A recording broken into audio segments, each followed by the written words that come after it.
Sakura Wars is cool as hell, and I hate Sega for not doing anything with this series in the West for the longest time. Among other reasons, this series is the cultiest thing out there. Like, people who love these games, they're dedicated enough to play them with scripts. That's how beloved this series is by the 3 people who've played them.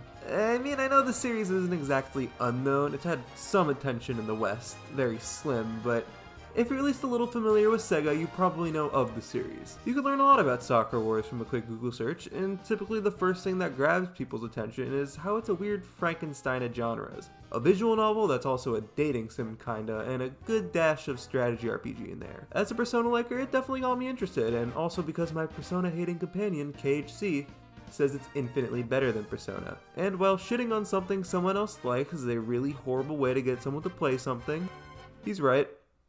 From the one game I've played, specifically the 5th, it kinda does the whole social thing impacting gameplay infinitely better than Persona, but I enjoy Sakura Wars not as a better Persona, but just as Sakura Wars, and I want to celebrate that before being absolutely evil. Sakura Wars 5, So Long My Love, is a game that does a really good job of getting your interest. Mainly the game's setup, like, this is the reverse weeb game. You play as a Japanese teenager in the 20s who gets sent over to New York City from Nippon. But instead of being an exchange student, you lead an elite group of mech-fighting women who protect the city called the New York Combat Review, all while masking as their theater troupe's usher because they're also actors. It sounds like a little much, but they're competing with Broadway, so I think it's fine. The setup is just a ton of fun. Having a Japanese game take place somewhere that isn't Japan is just a really nice change of pace. It also helps that I love New York and the culture there, and the setup's also just really welcoming. I found it super easy to jump in and follow along as the characters take center stage. Further adding to the story's digestibility is that it's divided by episodes. Please don't try and convince me this game is just a playable anime and that I'm actually a closeted weeb. I'm still in the denial phase. Anyways, each episode focuses on a different member of the cast and introduces some new conflict, so things never feel stagnant. But that doesn't mean the writing's perfect. It does poo itself sometimes. There's more to Sakura Wars than reading though, and it's not just the combat I'm talking about. There's a lot of exploring to do around New York. There are a ton of events you can see depending on where you go, often being really charming, and they do a lot to build your connection with the city and characters. Which is good, because this is where you're going to be spending the next 20-something hours. You know, might as well make me like being here. And I know I'm gassing up Sakura Wars 5 big time, but this isn't one of those games that's going to make you rethink everything. You put it on for a fun time, which is another reason why the game was so approachable. Sakura Wars' light tone made it really easy to hop in and out whenever I felt like it. Oh yeah, this also applies to the combat, believe it or not. I've mentioned it before, but I am not much of an SRPG guy, nor do I really like easy RPGs. Sakura Wars does both of these things, and I somehow love it. But I should say that this game isn't really a true strategy RPG. It uses this thing called the ARM system. Basically, you get to move around in free 360 direction, with all your actions being determined by this bar here, like attacking, defending, healing, the usual. My favorite thing about this game's combat system is that it's completely dependent on your skill, as there's zero leveling up, so you can't really grind your way through the game, and you're gonna have to use some level of thinking to get through. And I enjoy it, because that's fun and good. And since the ARM system isn't based on a grid, you can like dick around to get more hits or line up more targets by moving ever so slightly without wasting an action that could be used to attack. It's so satisfying and has dislocated my jaw many times. I'd actually recommend this game to people just getting into strategy RPGs. It feels welcoming enough, and there's a ton of variety to the fights and units you direct. And if this isn't exactly an SRPG you're looking to try, maybe go with the first game, as that goes by way more traditional strategy RPG mechanics. Systems. Combat though, yeah, it was a good surprise, no jokes. But why do I think this game is better than Persona? Well, the lip system is really cool and interesting, making dialogue options and the visual novel sections as a whole really engaging, since it not only times your dialogue options, but gives you a couple of weird little mini games within the menus, like choosing the amount of emotion you put into a response, or entering the right directional inputs to perform an action correctly. They do a lot to get me involved, since I'm not usually allowed to ruminate on my choices, almost as if this, video game took influences from real life. But to compensate for the limited response time, dialogue choices are just obvious enough to know what you should maybe pick.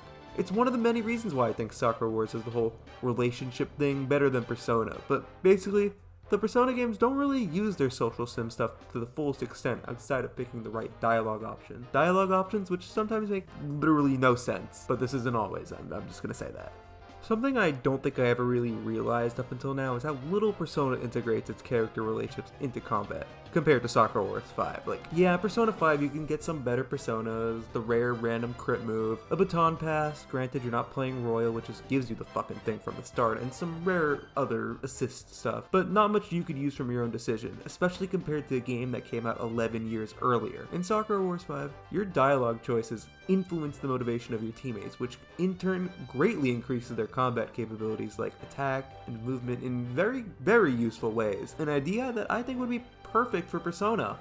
Likewise is the joint attack system, something looking back I am also dumbfounded the Persona series hasn't even attempted outside of the Showtime attacks, which really aren't the same thing at all. It's pretty much what it sounds like. Basically you choose between two party members and they could do a really useful multi-target hit move thing that improves depending on the relationship between the characters, as well as increasing their relationship together in general. It's a simple idea, but one that I could see having greatly enhanced Persona's combat and social link system. Like, alongside having a combat utility, there's a social utility, you know? And that's kind of another aspect I love about Sakura Wars 5's social sim stuff. So many opportunities to increase your relationships with the characters, both throughout the visual novel sections and battles, through the joint moves and using support skills on them. Persona feels so strict with this. I'm gonna keep this short so I don't make you go insane and make your ears bleed from the absolute nerd rage, but basically, doesn't it make more sense to impact social link progression even somewhat outside of their designated social link events? I think Persona can learn a lot from Sakura Wars, and I love Persona, but I love what Sakura Wars does with the similar ideas even more, so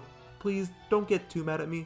I know it won't stop you guys, but I am desperate, just please. But before returning to hiding for the next 3 months, here are some of my whatever points about Sakura Wars 5. The character development for this game feels rather static outside of the designated episode for the character. It's not a trait of the entire series from what I gather, but it's worth noting. If anything, it's commendable because it really does make this game feel even more like a playable anime. The game is probably a little too easy for an SRPG. I mean, I don't know, I'm still a pretty new person to strategy RPGs, and I had no issue with the game outside of 1 or 2 fights, but I maybe am just special. The art's no, I don't like it. I mean, compared to the old game, just looking at them, you could just see how much charm and expression goes into them through the coloring and the posing. Here, it's just pretty stock. The music is good, but also really repetitive. I love that intro theme, but god, it plays like every 5 minutes. And lastly, since I know KHC will slaughter me if I don't mention this, but if you're gonna play this game, play the PS2 version. It runs better and comes with a disc that has the Japanese voice actors, as well as a more accurate script. Personally, I played the Wii version and had little issue, but I have the tolerance of a bear getting tranked, so take whatever I say with a grain of salt. All I have left to say is Sakura Wars 5 is very much worth your time, social sim and combat are very well integrated with one another, and there's a lot to love about it, so either mod your PS2 or Wii U to play this, or get an emulator, cause what the fuck.